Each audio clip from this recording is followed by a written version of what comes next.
par de pacientes que tuvieron lesiones, uno en el brazo y otro en la pierna.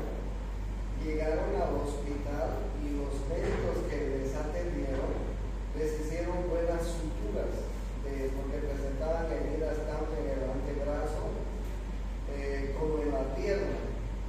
Los médicos que atendieron hicieron buenas suturas, pero no se dieron cuenta que había lesiones de nervios. Entonces ellos suturaron muy bien las heridas, pero posteriormente cuando a estos pacientes los trajeron a los hospitales más grandes, los especialistas se dieron cuenta de que los nervios habían sido lesionados en ambos casos. Estos chicos, uno es una chica, el otro es un chico, ya hace muchos años de sus accidentes, han quedado con la musculatura que inervaba esos nervios atrofiados, ¿entienden? Y son chicos jóvenes, por eso es que cuando ustedes sean médicos y reciban una herida a la cual tienen que atender, suturar, etc., tienen que darse cuenta si solo es herida, si no hay otras lesiones nerviosas, vasculares, musculares, etc. ¿No es así? Entonces, la pérdida de suministro nervioso, nutrición inadecuada, estimulación hormonal disminuida, ¿no? Y los tipos de atrofia son las atrofias fisiológicas, las atrofias por desuso y las atrofias isquémicas, ¿sí? Por eso es que hoy en día cuando un anciano, por ejemplo, tiene una enfermedad, lo que los médicos tratamos de hacer es no tenerlo en la cama mucho tiempo, tratar de levantarlo lo más pronto posible, porque de lo contrario se le van a atrofiar sus órganos, sus músculos, etc. ¿No es así? Imagínense una fractura de cadera, es muy común en los ancianos. Los ortopedistas les ponen prótesis y al día siguiente, si es posible, los levantan, los hacen caminar. Porque lo que no quieren es tener problemas, complicaciones, si los tienen mucho tiempo en la cama. Claro, si una persona está mucho tiempo en la cama, con enfermedad obviamente, pues va a perder, se le va a atrofiar muchos de los músculos. Órgano que no se usa, se atrofia. Esa es la máxima que hay en medicina, ¿no es cierto? Entonces, fíjense los tipos de atrofia. Pueden ser fisiológica o desuso isquémico. ¿Ya? La displasia. La displasia se refiere a células que tienen una irritación crónica, ocurre en epitelios cervicales. La displasia es una alteración en la forma y en el tamaño de las células. Hay una pérdida de la orientación arquitectónica celular. Es frecuente en los bronquios y en el cervix uterino y están relacionadas con la malignidad, ¿no? Por ejemplo, antes la gente fumaba mucho. Bueno, hay gente que fuma mucho también, ¿no? Y esta irritación que hay a nivel bronquial por el tabaco, esta irritación que hay a nivel bronquial por algunos trabajos donde existe mucha contaminación, pueden producir a nivel de la vía respiratoria alteraciones en forma y tamaño de las células del epitelio respiratorio. Entonces, si nosotros hacemos un estudio, si el paciente tiene sintomatología y hacemos un estudio de la vía respiratoria y mandamos a anatomía patológica, pues nos van a poder reportar displasia. Lo mismo en el Papa Nicolau, ¿no? Cuando en el Papa Nicolau sale el resultado de que hay una displasia en el epitelio del cervix uterino, pues puede estar relacionada con la malignidad. Según el reporte de la Organización Mundial de la Salud, cada 5 minutos en el planeta muere una mujer con cáncer de cervix uterino. En estos 5 minutos de tiempo que estamos acá, ya muere una mujer por cáncer de cervix uterino. Imagínense qué trágico es el cáncer de cervix uterino. Y lo mismo en cualquier otro tejido. Por eso es que en estos días los médicos tenemos el recurso de la biopsia, tenemos el recurso de la toma de muestras cuando nosotros pues sospechamos de alguna lesión de algún órgano, de algún tejido. Entonces la displasia son alteraciones en la forma y el tamaño celular. Es la pérdida de orientación arquitectónica celular, no se olvide. Entonces ya hemos visto atrofia, ya hemos visto displasia.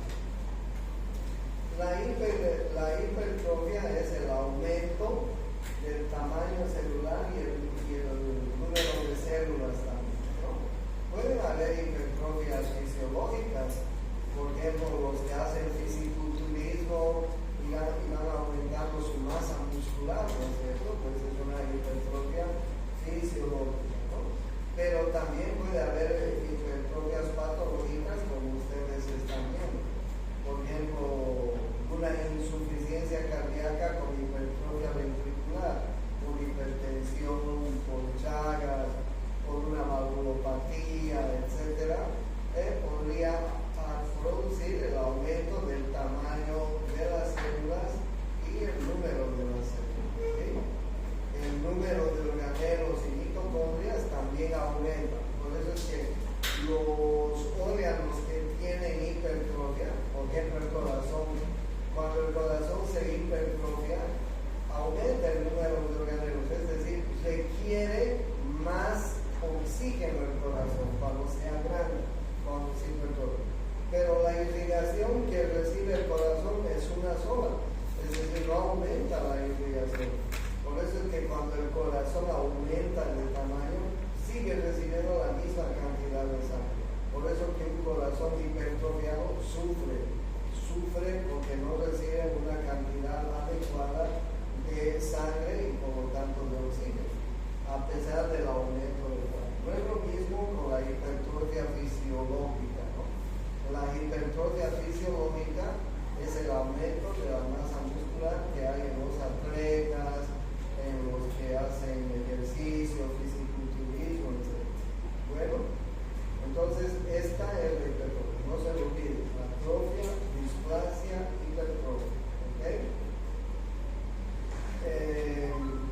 Hiperplasia. La hiperplasia son cambios celulares debido a estímulos nocivos, pero también hay hiperplasia fisiológica, ¿no es así? Por ejemplo, en la pubertad, cuando a las niñas se les presenta la menarca, ¿no? La primera menstruación, ha habido una hiperplasia en el endocervix, en el endometrio de sus úteros. Entonces comienzan a desarrollar una hiperplasia. Esa es la hiperplasia fisiológica que puede haber. Puede haber una hiperplasia compensatoria y puede haber una hiperplasia patológica, como ustedes están viendo en los ejemplos. ¿Okay? Entonces los médicos tenemos que saber distinguir si estamos frente a una hiperplasia, si esta es fisiológica, compensatoria o es patológica. La metaplasia es un cambio celular reversible.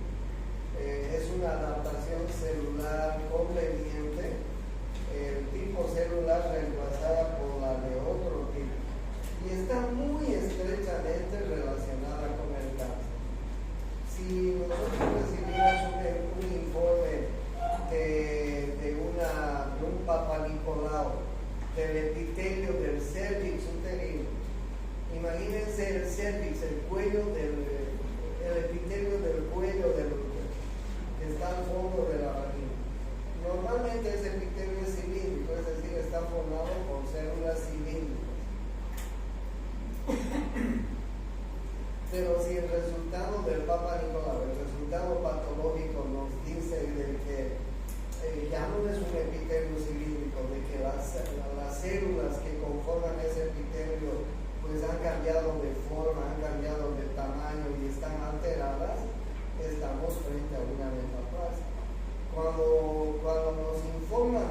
metaplasia después de haber hecho una toma de muestras de algún tejido, pues los médicos tenemos que levantar las orejas, ¿no? Porque es posible que estemos frente a una lesión premaligna o maligna tal vez, ¿ya?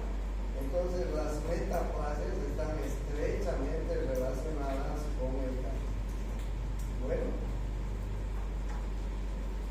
Bien, luego también hay lesiones, entonces fíjense cuántos cambios celulares hay en una célula debido a pues estímulos nocivos, ¿no es cierto? Puede haber atrofia, aunque también hay atrofias fisiológicas, pero estamos hablando de las patológicas, ¿no? Atrofias, hemos visto displasias, hemos visto hipertrofia, hemos visto hiperplasia y finalmente hemos visto metaplasia, ¿no?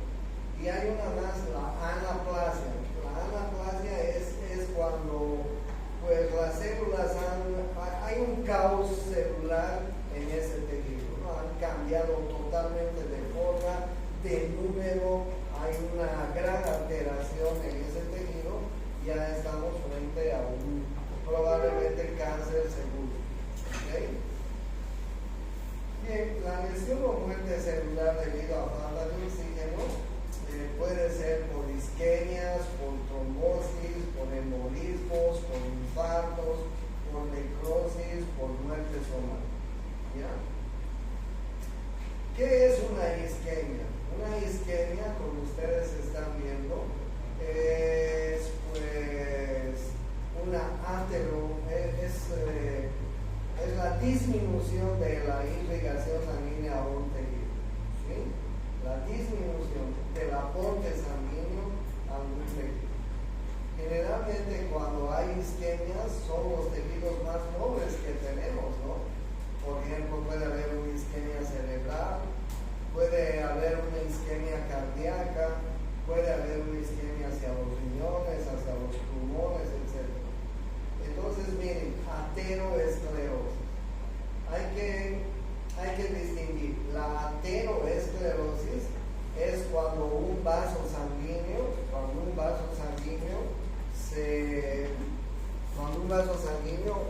está con ateromas. Imagínense, este es un vaso sanguíneo y se ha formado ateromas.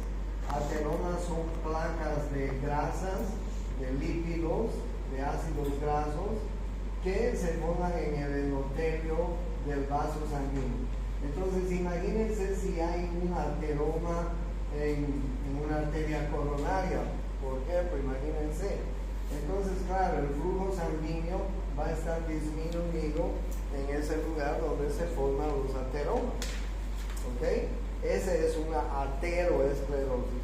La ateroesclerosis es común en los pacientes obesos, en los pacientes que tienen elevados los triglicéridos, los ácidos grasos, los fosfolípidos, el colesterol, etc. ¿Ya?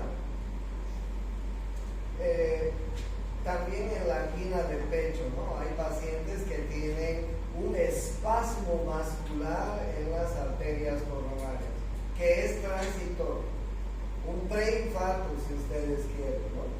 Imagínense un espasmo vascular en la arteria coronaria. Eso produce un dolor precordial intenso, pero es transitorio.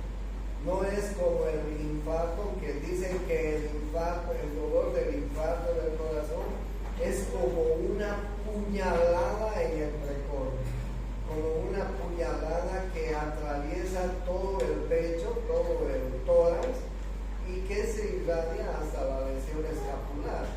Imagínense una puñalada ahí. Dice que el dolor de infarto es así.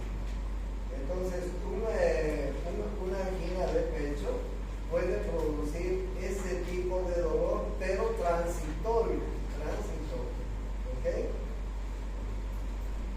La trombosis es cuando se ha formado trombos por alguna causa en alguno de estos tejidos que les he dicho, en el corazón, en el cerebro, en los pulmones, en los riñones, etc.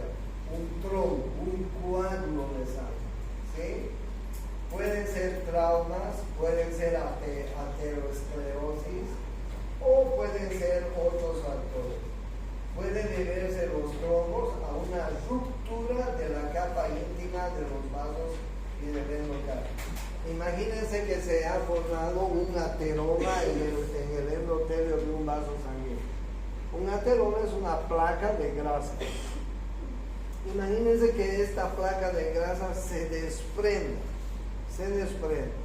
y vaya a parar pues al corazón, vaya a parar a los pulmones, vaya a parar al cerebro, ¿sí? Produce una trombosis cardíaca, una trombosis pulmonar, una trombosis cerebral, etc.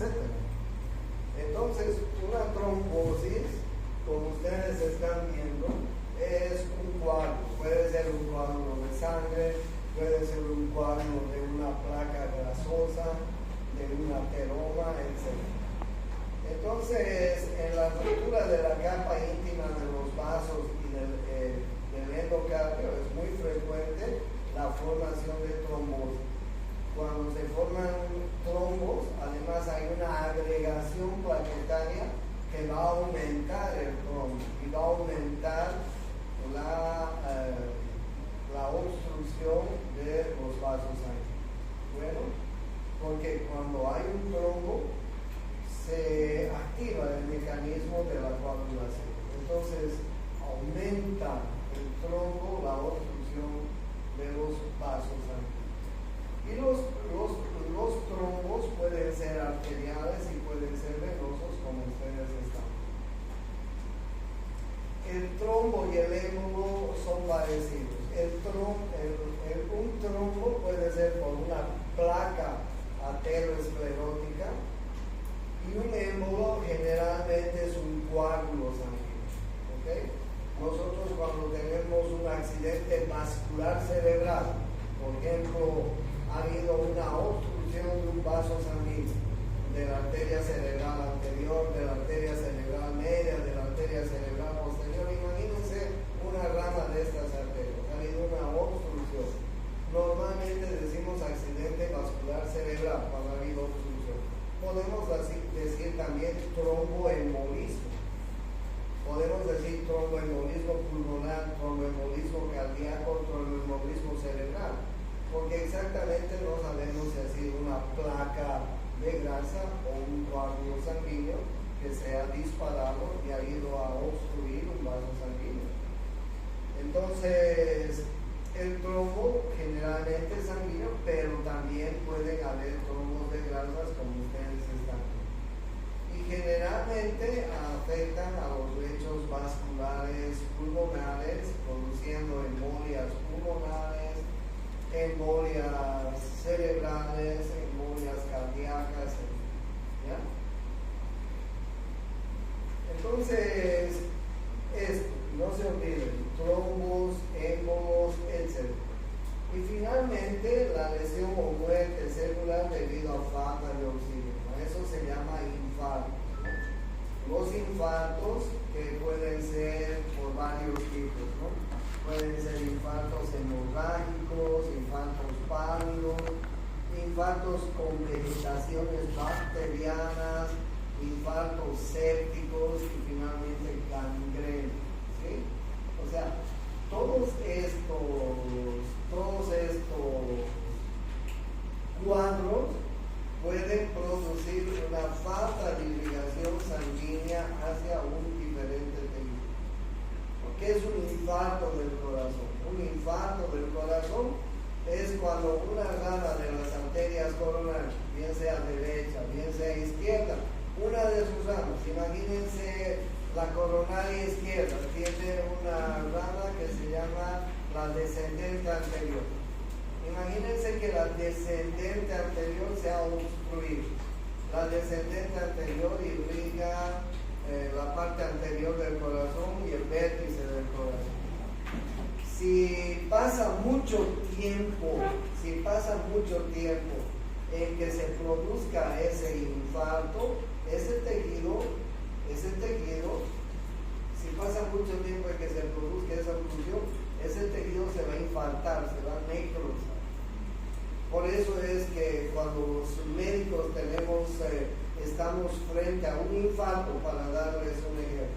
¿Qué es lo primero? Sospechamos que se trata de un infarto. Imagínense un paciente gordo, que lo conocemos, que tiene antecedentes de alguna enfermedad cardíaca, alguna enfermedad patológica, y viene en un momento a la emergencia del hospital y nos dice: doctor, doctora, tengo un dolor intenso en el pecho, como si me estuvieran clavando un puñal, y además el paciente está en mal estado, tiene hipotensión, tiene taquicardia, está sudoroso, está pálido, está queriendo perder el conocimiento, etc. Entonces sospechamos que puede tratarse de un infarto. ¿Qué es lo primero que debemos hacer los médicos en ese momento en la emergencia? ¿Qué deberíamos hacer para determinar ese infarto? ¿Qué creen? ¿Quién me dice? Esto es lo que tienen que razonar. ¿Qué tendríamos que hacer rápidamente y determinar si es infarto? Leemos. ¿Qué es un infarto? Un electrocardiograma. Si pides exámenes de laboratorio tardan media hora, una hora, y eso es peligroso. Si sacas un electrocardiograma, 5, 10 minutos más. Y en el electrocardiograma vas a ver elevación de la onda T, en fin, la desinversión de la onda T, inversión de la onda T, y dices infarto. En 5 o 10 minutos puedes diagnosticar un infarto. Y eso te da tiempo para llamar al especialista, para que venga el especialista, haga un cateterismo, destape esa arteria y salve al paciente. ¿Entiendes? Por eso es que los médicos tenemos que razonar rápidamente cuando tenemos el infarto de algún órgano o algún tejido en el organismo, ¿sí? Y tenemos que razonar, ir a un diagnóstico rápido y certero y diagnosticar inmediatamente, si es posible. ¿Ok? Bueno, cuando ha habido una lesión, una muerte celular, puede producirse necrosis de los tejidos, ¿no? Cuando un tejido está necrótico, pues ya es irreversible, ya es irremediable. Y entonces ustedes vean los tipos de necrosis, ¿no? Son tipos, es una clasificación anátomo-patológica. No nos interesa mucho. Al finalmente un tejido se necrosó a la mierda, no sirve de nada. Ya está necrosado. Que es una necrosis de coagulación, gaseosa, ya está. Listo, ya sé. Si hay una gangrena, hay una necrosis gangrenosa, en el pie diabético, por ejemplo, se produce la necrosis gangrenosa. Si hay una necrosis gangrenosa en el pie diabético, ¿qué se tiene que hacer? Eso, amputar. No hay hueco, no es así. Amputar. Que sea por cualquiera de estos tipos de necrosis, si se produce una gangrena, lo único que tenemos y nos queda que hacer es cortar. ¿No? Bien. Esto eran los cambios celulares que pueden existir cuando hay lesiones celulares. ¿Sí? El siguiente tema que voy a empezar hoy día es el de inflamación. La inflamación, como ustedes ven, la inflamación. Ustedes saben los 5 cambios que hay en inflamación, ¿no? ¿Cuáles son los 5 cambios? Calor, dolor, etc. Pérdida de función. Entonces ya saben ustedes los 5 cambios que hay en la inflamación. Y es la reacción del tejido vivo vascularizado frente a una agresión, que puede ser local, que puede ser sistémica también, ¿no?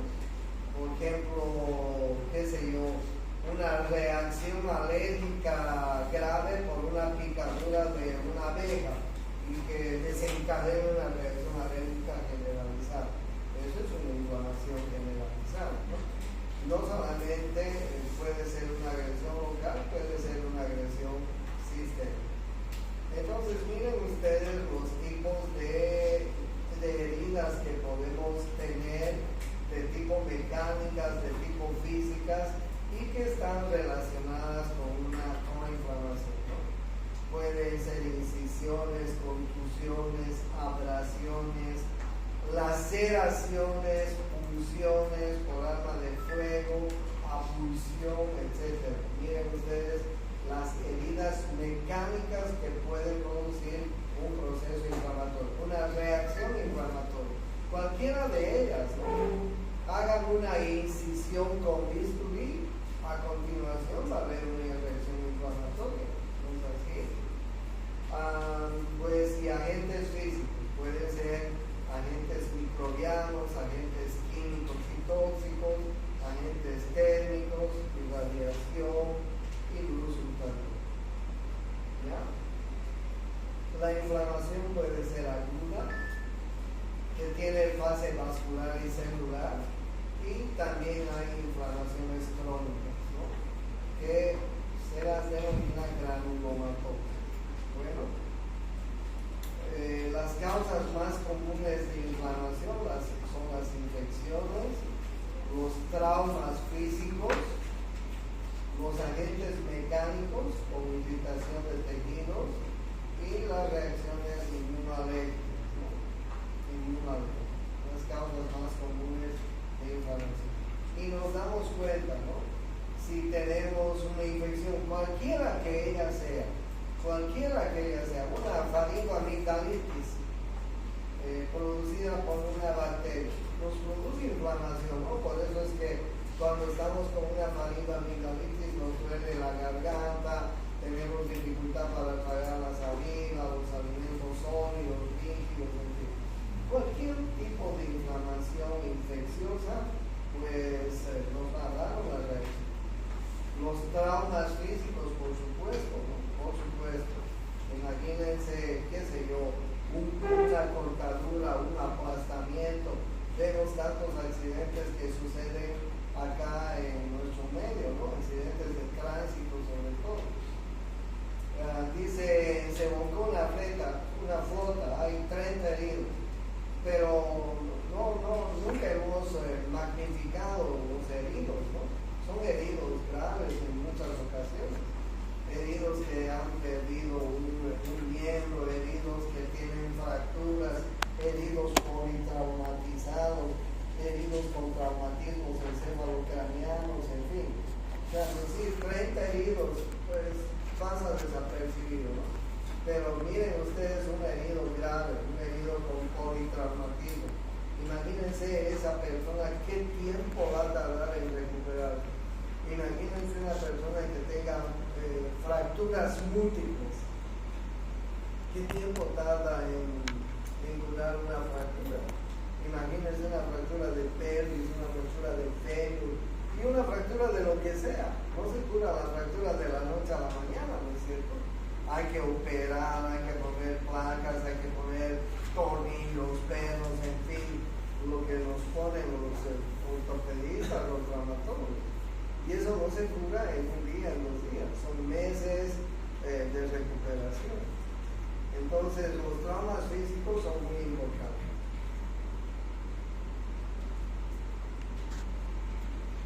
Agentes mecánicos, reacciones químicas. ¿Cuál es la fase vascular de una inflamación aguda? Hay una disminución del flujo sanguíneo. Inmediatamente hay una disminución del flujo sanguíneo. Hay un agente inflamatorio, cualquiera que sea eso. Este agente inflamatorio produce la lesión en cualquier parte del cuerpo y por un reflejo nervioso simpático hay una vasoconstricción inmediatamente, es decir, hay una disminución del flujo sanguíneo. Eso es lo que sucede, pero esta vasoconstricción es muy cortita, porque inmediatamente a la vasoconstricción pues se viene una vasodilatación arterial y venosa en el lugar, si es un agente mecánico, en el lugar donde ha habido la lesión, se produce una vasodilatación arterial y venosa. Y entonces hay un aumento de la permeabilidad capilar. claro por qué se produce una vasodilatación. Porque al lugar de la lesión, tienen que migrar todos nuestros elementos de la defensa de nuestro organismo, de nuestro sistema inmune. Inmediatamente van a salir de los vasos sanguíneos los glóbulos blancos, los neutrófilos, y junto con los neutrófilos una serie de mediadores químicos que van a producir una reacción inflamatoria.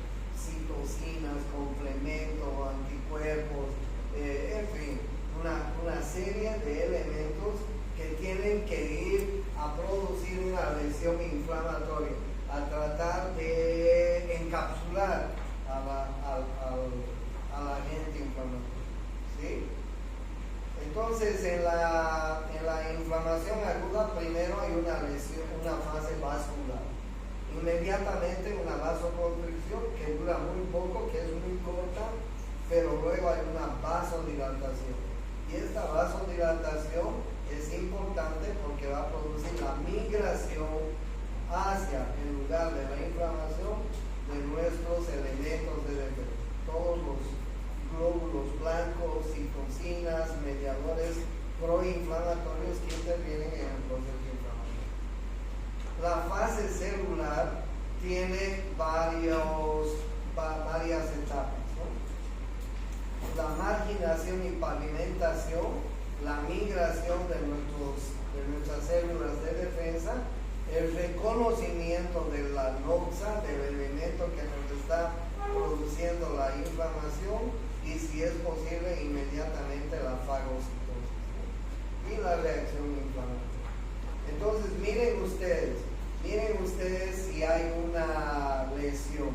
Inmediatamente se produce una vasoconstricción, ¿sí?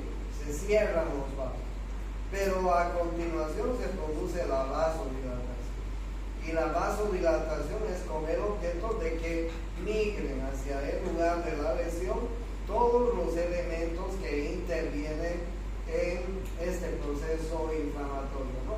Miren cómo migran nuestros neutrófilos, y junto con los neutrófilos migran mediadores proinflamatorios que ustedes están viendo, ¿no? Entonces llegan hasta el lugar de la inflamación a través de estas 4 etapas, ¿no? Marginación, diapéresis, quimiotaxis y finalmente fagocitosis, ¿no? Fagocitosis de todos los elementos que ya no sirven alrededor, ¿no? Porque aquí se va a formar neutrófilos muertos, va a haber una lucha encarnizada con la noxa, con el elemento que está produciéndonos el daño. En este ejemplo les estoy dando un elemento mecánico, puede ser un elemento bacteriano, microorganismo, etc. Cualquiera de estos elementos que produzca un proceso inflamatorio. ¿Okay? Entonces, bien, miren ustedes cuántos mediadores intervienen en la inflamación, ¿no? Hay mediadores celulares, hay mediadores plasmáticos que ustedes están viendo, ¿no? Mediadores celulares preformados que ya están ahí circulando en nuestra sangre, como la histamina, las serotominas, las enzimas lisosómicas. Hay elementos preformados, sintetizados, que se forman inmediatamente, las prostaglandinas, los leucotrienos, etc. ¿Sí? Hay elementos plasmáticos proinflamatorios como el complemento, las cininas, sistemas de la coagulación, fibrinólisis, etc., que intervienen en un proceso inflamatorio. ¿Sí? ¿Por qué damos nosotros los AINES? ¿Qué significa AINES? ¿Qué saben? Antiinflamatorios. Si tenemos un proceso inflamatorio, vamos a dar un AINE, ¿no? Los AINES clásicos, desde la aspirina, paracetamol, ibuprofeno y tantos AINES que hay ahora en el comercio, ¿no? ¿Qué es lo que tratan de hacer? Es disminuir los elementos proinflamatorios. Imagínense que tengamos, qué sé yo, una caries dental a la cual se han entrado bacterias y luego se produce ahí un proceso inflamatorio. ¿Qué nos va a producir después de que la caries dental ha permitido que se entren bacterias y que las bacterias produzcan un proceso inflamatorio? Pues todos los elementos de la inflamación, ¿no? Dolor, tumor, aumento nos va a doler la muela, el diente, va a aumentar, se nos va a hinchar la cara, etc. ¿Y qué es lo que tenemos que utilizar para disminuir ese proceso inflamatorio? Antiinflamatorio. ¿Sí? Alguien se ha golpeado alguna parte del cuerpo, alguien se ha doblado el pie y pues se ha producido un proceso inflamatorio con todos sus componentes. ¿Qué usamos los médicos? Antiinflamatorios. ¿Por qué? Porque los antiinflamatorios tratan de disminuir todos los mediadores proinflamatorios que producen dolor, rubor, tumor, aumento de tamaño, disminución de la función, etc. ¿Okay? Para eso utilizamos los aires. Miren, mediadores inflamatorios. Ni siquiera quiero que se aprendan de memoria, porque cuando les hablo de complemento hay una cascada de complemento que se dispara. Cuando les hablo de prostaglandinas, de leucotrienos, de cininas, bradicininas, calicreínas, del sistema de coagulación, de histamina, de serotonina, en fin, miren ustedes cuántos elementos proinflamatorios, ¿no? En una inflamación común y corriente, pues se liberan muchas prostaglandinas, ¿sí? Y los AINES actúan disminuyendo las prostaglandinas. En un asma, por ejemplo, en un asma bronquial, se liberan elementos proinflamatorios como los leucotrienos en el árbol respiratorio, en un asma. Ustedes saben que el asma es una reacción inflamatoria de la pared muscular del bronquio, ¿no? La pared muscular del bronquio pues hace que se inflame y el bronquiolo disminuye de calidad. Ha habido una liberación de leucotrienos. ¿Qué medicamento usamos los médicos para pues disminuir ese proceso antiinflamatorio que se produce en un asma bronquial? Antileucotrienos. ¿Okay? Por ejemplo, hay una reacción alérgica por una picadura de algún insecto, o hemos comido algún alimento que esté en malas condiciones y nos ha producido una reacción alérgica generalizada. Hay una liberación de histamina. Por eso se ha producido la reacción alérgica. Para una reacción de esa naturaleza, ¿qué medicamento vamos a utilizar? Antihistamínico. Entonces, fíjense que todos los medicamentos que nosotros usamos ante una inflamación tienen su razón de usarlos, ¿no? Los AINES, pues los usamos con mucha frecuencia ante muchos procesos inflamatorios que incomodan al paciente que tiene una inflamación. En el asma, antileucotrieno. En los procesos alérgicos, antihistamínicos. ¿Ok?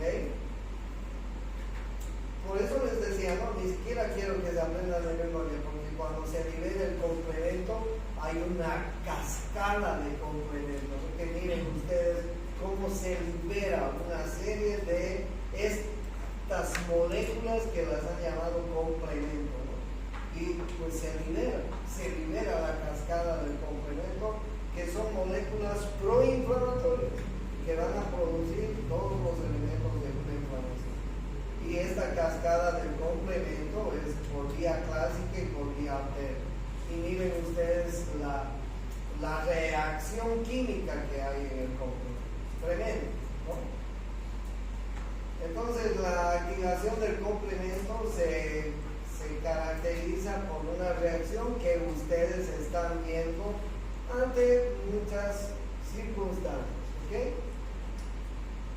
También hay liberación de otros elementos proinflamatorios, las prostaglandinas, los leucotrienos, ¿ok?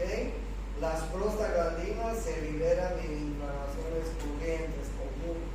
Los leucotrienos se liberan en procesos, sobre todo de enfermedades como el asma bronquial, ¿no? Miren ustedes, potentes mediadores de la contracción muscular lisa. Eso es lo que produce el asma bronquial. La capa muscular de los bronquios, de los bronquiolos, se contrae, se produce una broncoconstricción. Cuando un niño viene con su crisis asmática, la mamá llega a la emergencia y dice: por favor, haga algo, doctor, mi niño está con el pecho apretado, que dice la cama. Y es verdad, porque sus bronquios y sus bronquiolos se han constreñido, se han contraído. Ese pobre niño no puede meter su aire porque todo está contraído, ¿no? Tiene hambre de oxígeno. Entonces hay una liberación de leucotrienos que son potentes mediadores de la contracción muscular lisa. Sucede en el asma, ¿ok? Las prostaglandinas son sintetizadas por el tejido conectivo, por la sangre, células parenquimatosas, en cualquier proceso inflamatorio común y corriente. ¿Ok? De la misma manera, hay otros elementos proinflamatorios, raciminas, que son clasificadas como bradiciminas, calicreínas, etc. Miren ustedes, estas tienen también sus funciones, ¿no? ¿Para qué se liberan las ciminas o quininas, como ustedes están viendo? Para producir vasodilatación y quimiotaxis. Quimiotaxis es la migración de nuestros neutrófilos al lugar donde está dañándonos algo, ¿no es cierto? Miren ustedes cómo las bradiciminas y las calicreínas activan algo en nuestro cuerpo. En el caso de las bradiciminas son vasodilatadores y quimiotácticos. ¿Okay? La calicreína presente en líquidos corporales en forma inactiva, activada por acidosis, fiebre, factor 12, etc. Entonces, miren ustedes, las calicreínas se liberan cuando aumenta nuestra temperatura, cuando hay activación de nuestros factores de coagulación. Bueno, entonces miren ustedes cómo hay una liberación de complemento, cininas, calicreínas y todo esto que les estoy mostrando. Todos ellos son activadores proinflamatorios del proceso inflamatorio. Miren qué interesante el proceso inflamatorio. Histamina y serotonina. La histamina presente en mastocitos, basófilos y plaquetas, liberadas por reacciones mastocito, IgE y fragmentos de C3 asesino. Hay un aumento de la permeabilidad capilar. La serotonina presente en plaquetas y glucosa gástrica. No existen los mediadores en los mastocitos.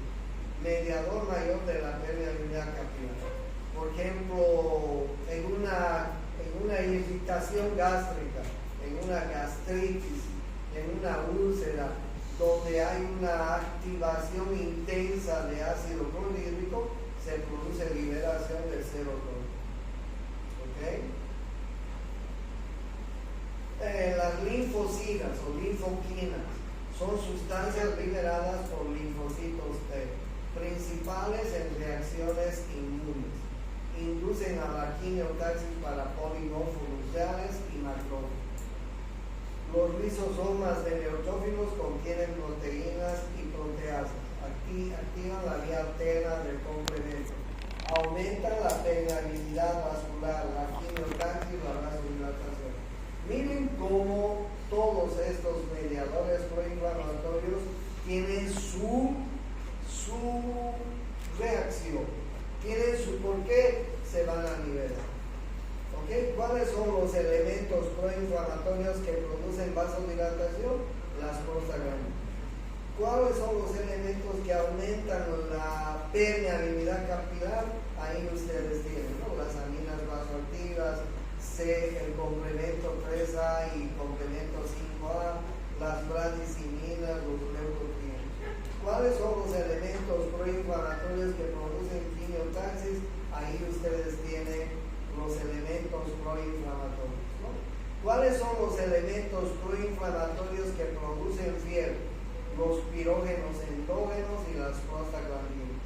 ¿Cuáles son los elementos proinflamatorios que producen dolor? Las prostaglandinas y las bradicinas. No se olviden, prostaglandinas. Los AINES generalmente actúan sobre las prostaglandinas. Al actuar sobre las prostaglandinas, miren lo que estamos tratando de cortar. Que no haya dolor, que no haya fiebre. ¿No es así? Por eso es que si un niño amanece cualquier día con algún proceso inflamatorio, una bronquitis, una neumonía, una gripe, un cuadro gripal, un resfrío, etc., y amanece con dolor de cabeza, dolor articular, dolor de garganta, pues mucha secreción en la mucosa nasal, etc., ¿qué le vamos a dar?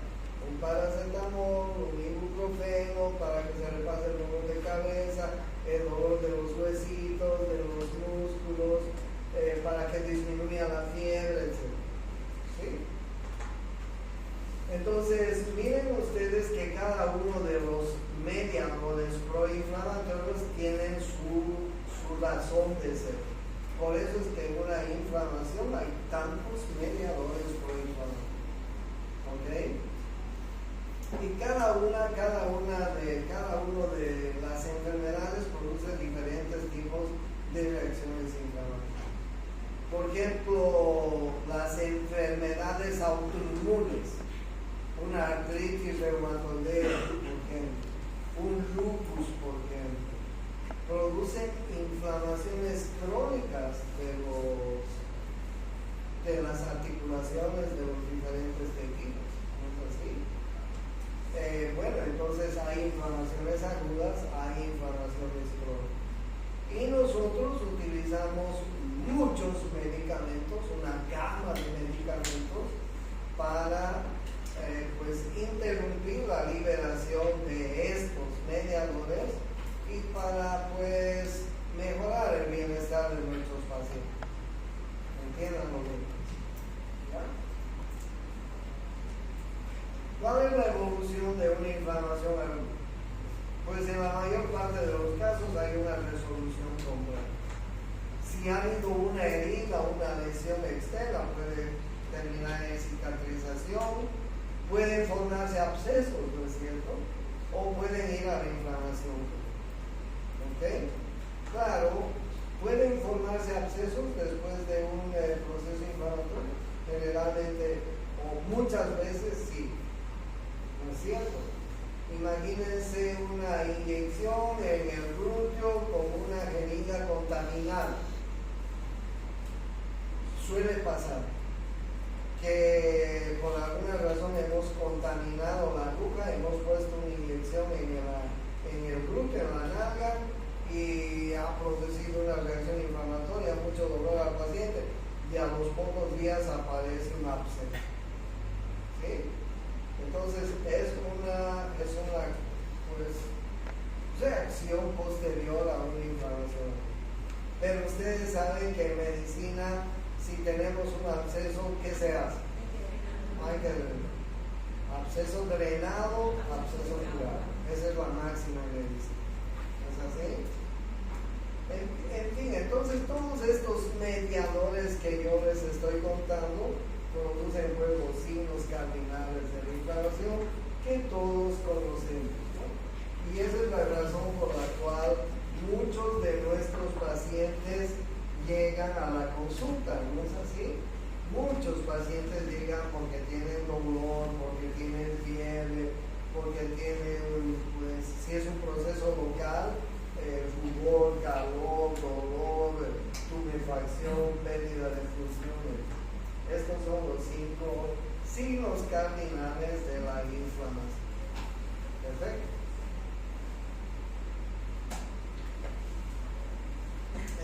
bien, hay efectos de la inflamación locales, estos que les hemos, pero también pueden haber efectos de la inflamación sistémicos.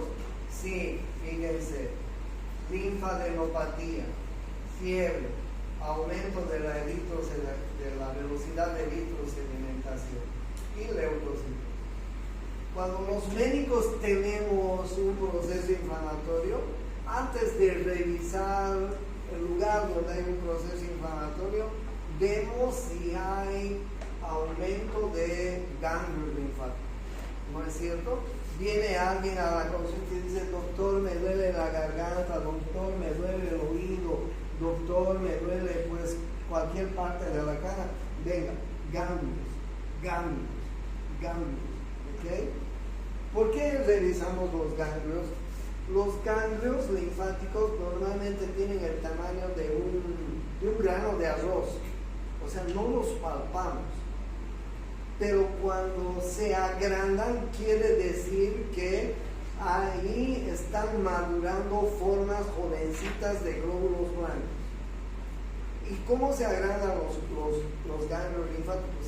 Se agrandan del tamaño de un poroto, de un feyón, y los podemos palpar.